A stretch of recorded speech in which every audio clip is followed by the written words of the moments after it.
Picture चालू करो बे। क्या केवल इसीलिए इमरजेंसी का ये जिक्र आया? क्या केवल इसीलिए ये प्रस्ताव आया क्योंकि संविधान पर घेरा जा रहा था सरकार को? क्या इसी के लिए इमरजेंसी की याद दिलाई गई है? देखिए, आप याद कीजिए श्वेता जी, हर साल 25 जून को भारतीय जनता पार्टी पूरे देश में प्रदर्शन करती है। इस इमरजेंसी में जो उस वक्त जो हुआ था, वो काला दिन जिसने देखा है, जिसने उस काले दिन में को झेला है, वो बहुत सारे लोग ऐसे भी हैं जो आज नहीं है जिंदा, लेकिन जो लोग हैं जिन्होंने अपनी आंखों से देखा था, उन पे क्या बीती थी वो आप बीती भी सुनाते हैं, और किस तरह से घर ढाया था उस वक्त की सरकार। और एक अचानक 12 जून को जो फैसला हुआ गलत तरीके से इलेक्शन में जीतने पे इंदिरा गांधी जी के, जो इलाहाबाद हाई कोर्ट ने जजमेंट दिया, उसके बाद जो है समझ में आ गया सरकार चलेगी नहीं, तो उन्होंने इस तरह का जो है अहंकारी फैसला लिया, पूरे देश पे थोपा। और खास के भारतीय जनता पार्टी उस वक्त के जो भारतीय जनसंघ थे, उसके ज्यादा से ज्यादा सदस्यों को जेल की सलाखों में 19 महीने के लिए ढकेल दिया। मालूम है। तो क्या ये सलाखों में डालना उनका फर्ज था? इमरजेंसी का काला खंड जो देखा हमने, उस पर क्या हम हर साल नहीं बोलते हैं? आज पार्लियामेंट में था, मौका था, पार्लियामेंट में इसको प्रस्ताव लाया गया, लेकिन भारतीय जनता पार्टी हर साल इसके बारे में निंदा करती है, पूरे देश में इसके जो प्रोटेस्ट करती है, और आगे आने वाले सालों में भी करती रहेगी। कीजिएगा, ये ठीक नहीं हो रहा सर, आप गलत कर रहे हैं सर। चाहे ये पार्लियामेंट का सेशन रहे, और अगर पार्लियामेंट का सेशन नहीं तो पूरे देश में, आज पूरे देश में इसके बारे में चर्चा हो रही क्यों हो रही है? इसलिए कि हम चाहते हैं कि संविधान का जो अपमान किया था उन लोगों ने, या तो माफी मांगे देश के सामने। आज कांग्रेस पार्टी खड़ी होकर माफी मांगे कि हाँ, संविधान का अपमान हमने किया है, और उस वक्त के बारे में बाद लोगों को कहे कि उसमें गलत हुआ था। लेकिन आज भी आप देखिए, वेल पे जाके वो हंगामा कर रहे हैं। जब स्पीकर साहब इसकी निंदा कर रहे हैं तो वो स्पीकर साहब को हूट करने की कोशिश कर रहे हैं। उससे समझ में आता है कि रस्सी तो जल गई लेकिन बल नहीं गया। हाँ बेटा, लगता है तुम गू खा के ही मानोगे। आलोक ये शर्मा जी, वही पार्टी है जिसने ठीक है। 1975 में इस तरह से करने के बाद किस तरह से जनता ने उनको नकारा था, वो भी सबको याद रहना चाहिए कि किस तरह से जनता ने उनको नकारा था। और आज भी वो खड़े नहीं हो पाए हैं, इसलिए कि जनता आज भी जानती है कि ये जो पार्टी है वो कभी भी समाज के लिए नहीं, सिर्फ अपने जीने के लिए रास्ता ढूंढती है, समाज के लिए नहीं, समाज में रहने वालों के लिए भी। इसलिए हम इसकी निंदा करते हैं और करते रहेंगे। तो रुको जरा, सबर करो। कांग्रेस पार्टी ने पहले भी अपना स्टैंड इस पर क्लियर किया है। आज इतना ज्यादा गुस्सा क्यों? आज इतना ज्यादा गुस्सा क्यों? क्या आप लोगों को लग रहा है कि जो संविधान की प्रति हाथ में लेकर जिन मुद्दों को उठाया जाता है, वो चीजें बीजेपी अगर इमरजेंसी की याद दिलाएगी तो वो चीजें मायने नहीं रखेंगी? क्या कारण रहा इतने गुस्से का? देखिए, मुझे लगता है कि गुस्सा इस बात से है कि एक तरफ कंस्ट्रक्टिव अपोजिशन की बात की जा रही है, कंस्ट्रक्टिव कॉपरेशन की बात की जा रही है, सबके सहयोग की बात की जा रही है। एक तरफ जिस चीज के ऊपर कांग्रेस पार्टी ने खेद भी जताया, उसके गड़े मुर्दे उखाड़कर पहले दिन ही देश का ध्यान भटकाने का काम शुरू कर दिया है, पहले दिन ही राजनीति शुरू कर दी। कौन है ये लोग? कहां से आते हैं ये? और दुर्भाग्य यह है कि सुबह से जो तमाम अपोजिशन के लीडर्स ने जो बातें स्पीकर महोदय के लिए कही, उनके ऊपर एक रत्ती भर भी असर पड़ता हुआ नजर नहीं आ रहा है। तमाम सांसदों ने कहा कि आप इम्पार्शियल होकर काम कीजिएगा, अच्छा रहेगा। आपका कार्यकाल पिछले जो रहा वो पूरी तरह से पार्शियल रहा, आपने सत्ता के अनुसार पूरे सदन को चलाया। 150 सांसदों को आपने जिस तरह से सस्पेंड किया वो पूरे देश ने देखा है। सही पकड़े हैं। आप ऑपोजिशन का रेस्पेक्ट करें, आप कॉन्स्टिट्यूशन का रेस्पेक्ट करें, लेकिन दुर्भाग्य यह है कि आज ही पहले दिन ही जिस तरह की नकारात्मक राजनीति बीजेपी के इशारे पर, मोदी जी के इशारे पर, सरकार के इशारे पर स्पीकर महोदय ने की, अपोजिशन इस बात से गुस्से में है।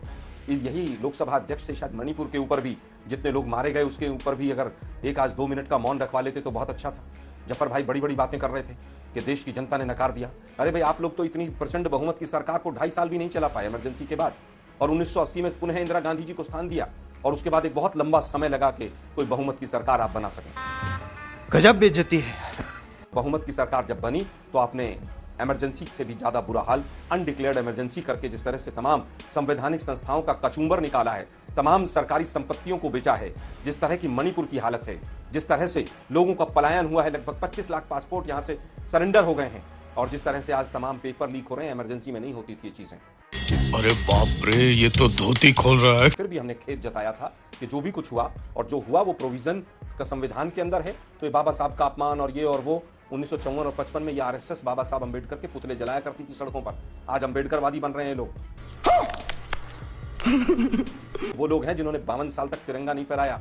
ये वो लोग हैं जिन्होंने ये कहा था कि अपशुगन है ये संविधान, और ये वो लोग हैं जिन्होंने पुणे के अंदर ये कहा था आरएसएस के लोगों ने कि संविधान की वजह से देश की एकता को खतरा है। इस सज्जन को क्या तकलीफ है भाई? ये क्या बताएंगे संविधान की बात? लेकिन आज का जो नजारा था वो मुझे लगता है कि पिछले बार से भी ज्यादा भयावह रहेगा। पिछली बार माइक बंद किए जाते थे, सेलेक्ट कमेटी नाम की चीज खत्म हो गई थी, किसी भी चीज पर जेपीसी नहीं बुलाई गई 10 साल में, लेकिन उसके बावजूद हम कहेंगे कि प्रभु इस सरकार को सद्बुद्धि दे।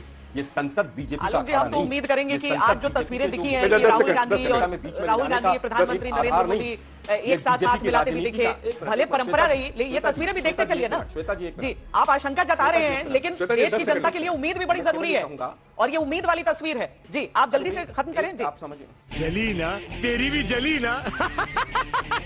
जी, नहीं देखिए, हम तो 10 सेकंड मुझे चाहिए, से उम्मीद की बात कर रहे थे, लेकिन दुर्भाग्य है कि उसके बाद जिस तरह का कार्यकाल रहा, जिस तरह का 2 घंटे बीते और इमरजेंसी के ऊपर जिस तरह से तमाम तरह की राजनीति की गई, वो दुर्भाग्यपूर्ण था। वो बताता है बीजेपी कितनी नेगेटिव है, बीजेपी कितनी नकारात्मक सोच के साथ इस संसद में गई है। ये बीजेपी श्वेता जी, 10 सेकंड मुझे दे प्रदर्शित कर दिया। दीजिए। और ओम बिरला साहब आलोक जी, अपना पॉइंट रख दिया है। पक्ष के इशारों पर काम करेंगे अगले 5 साल, उससे पता चल रहा है। ठीक है, आज के पहले दिन कहते हैं ना, हो तहार बिरमान के हो, 10 सेकंड मुझे चाहिए। ठीक है, जफर इस्लाम जी, जी बताएं फिर। पालने में दिख जाते हैं, तो मुझे लगता है कि पालने में पता चल गया है। मैं आलोक जी को सुन रहा था, मैं आलोक जी को सुन रहा था, और पार्शियल अच्छा रहेंगे, ठीक है, और आलोक ये जी सुन लिया, भारत के आपको थोड़ा सुन लोकतंत्र के लिए लीजिए। खतरनाक संदेश। क्या बोलूं मैं इस पे, क्या बोलूं क्या मैं इस पे?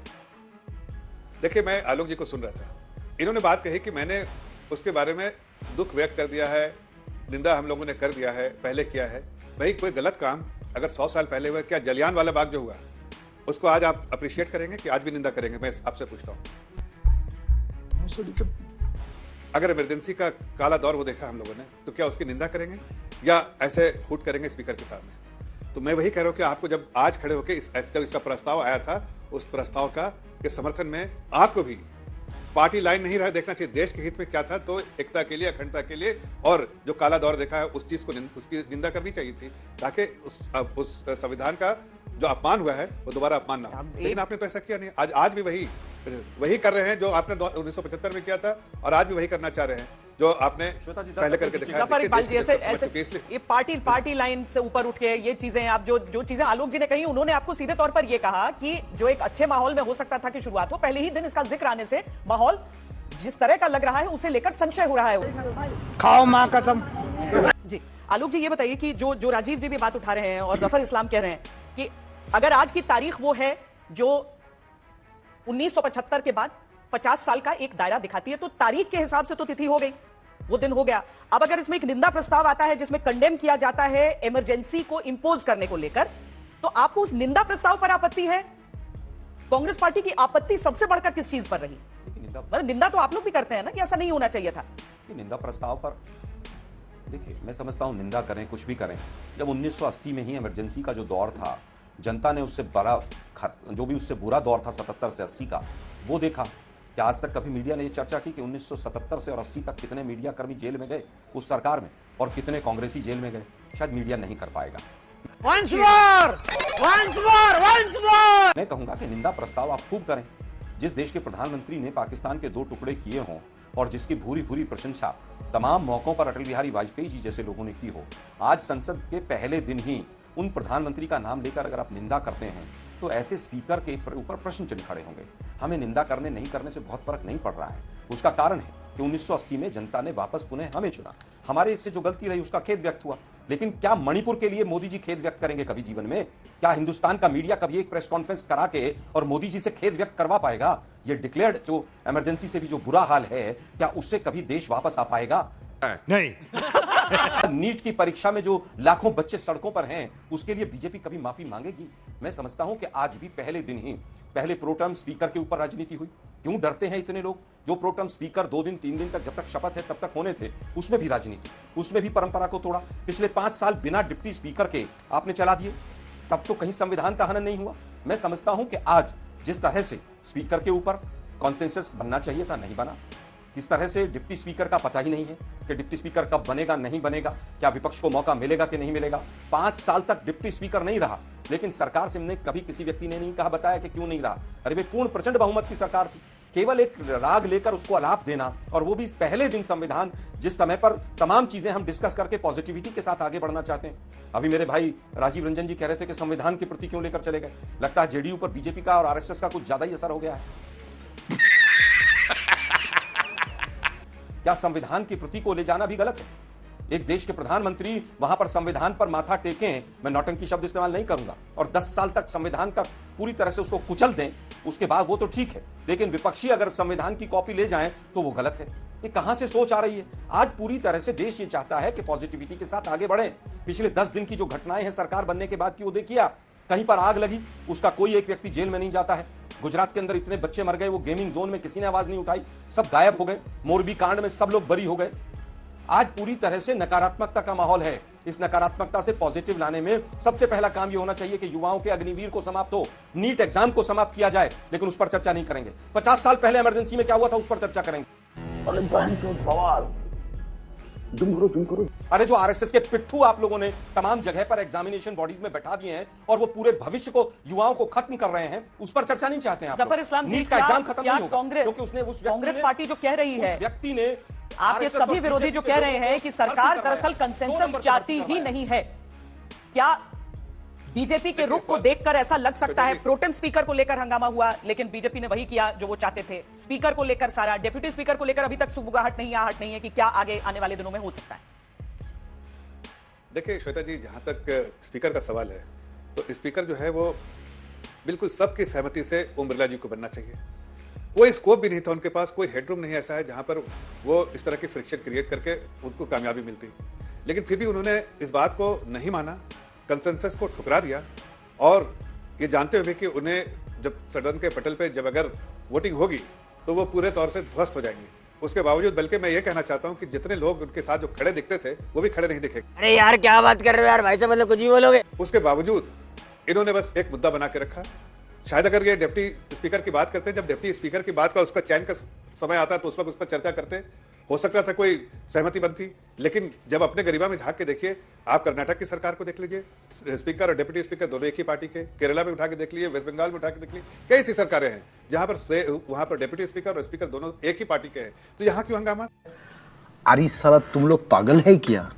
और अगर हंगामा इस वक्त तो करने की जरूरत नहीं थी, जब आपको डिप्टी स्पीकर की बात आती उस वक्त उस पर चर्चा कर लेते। लेकिन इन्होंने बार बार ऐसा कहा है कि चूंकि इनकी कुछ सीटें ज्यादा आ गई है तो हम इस बार पार्लियामेंट को नहीं चलने देंगे। ये बार बार इंडिकेशन है, एक कंस्ट्रक्टिव पॉलिटिक्स नहीं करेंगे, डिस्ट्रक्टिव पॉलिटिक्स को फॉलो करेंगे।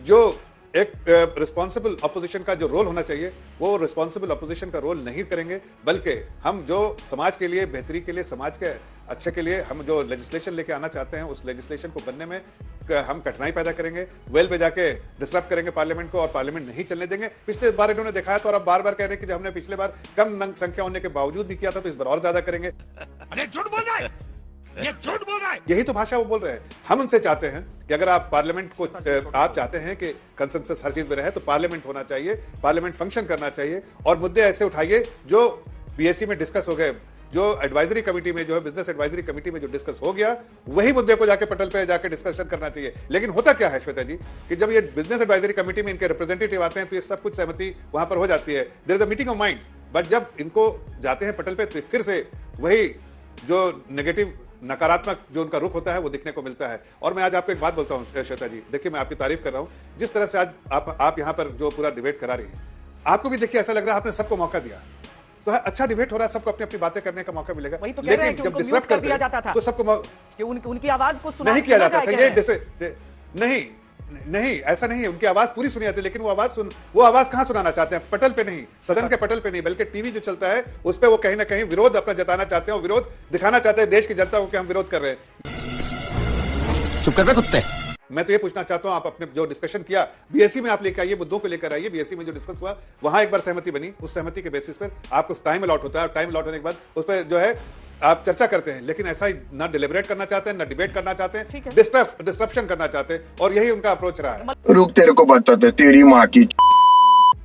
आलोक शर्मा जी, आज जयराम रमेश जी ने भी जब इस पर अपनी टिप्पणी दी तो उन्होंने कहा कि इमरजेंसी के बाद इतने चुनाव हो गए हैं और उसमें अलग अलग चुनावों के जरिए वो सारी चीजें सामने आ चुकी हैं कि जनता किस हिसाब से इसे देख रही है।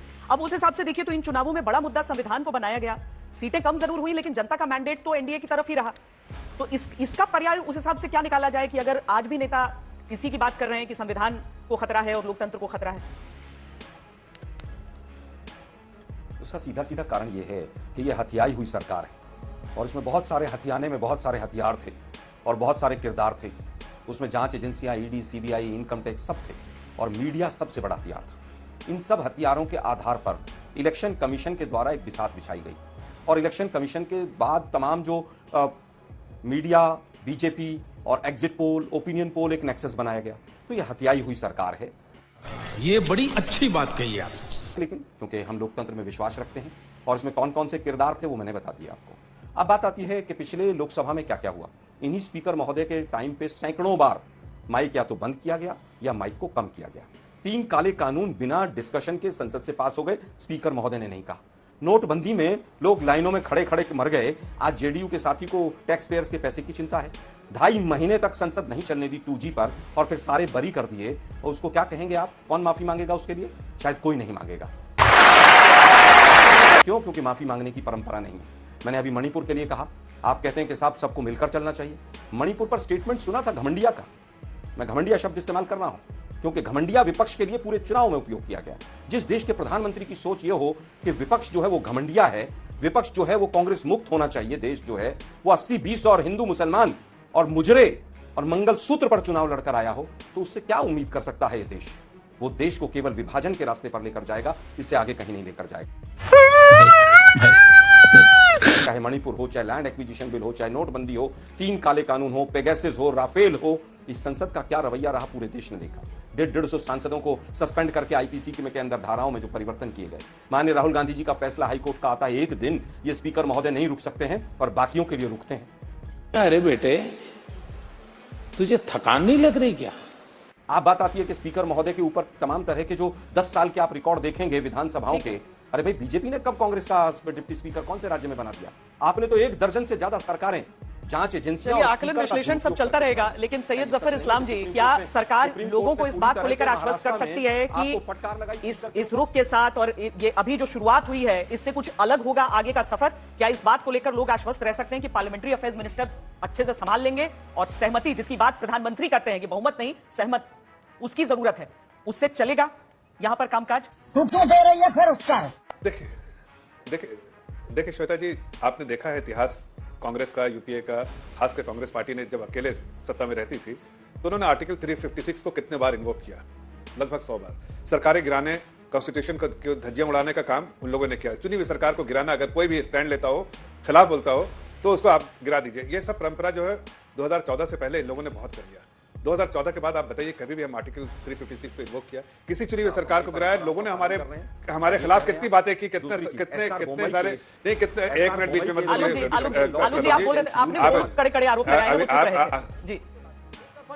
देखिए आलोक जी, यही तो है, आपको दिखाया मैंने, यही आईना दिखाना चाहता हूं आपको कि आप सदन में भी यही कर रहे थे जो अभी करना चाह रहे हैं। नहीं, आईना आपको इसलिए दिखाना जरूरी था कि आपका ये कंस्ट्रक्टिव अप्रोच है नहीं।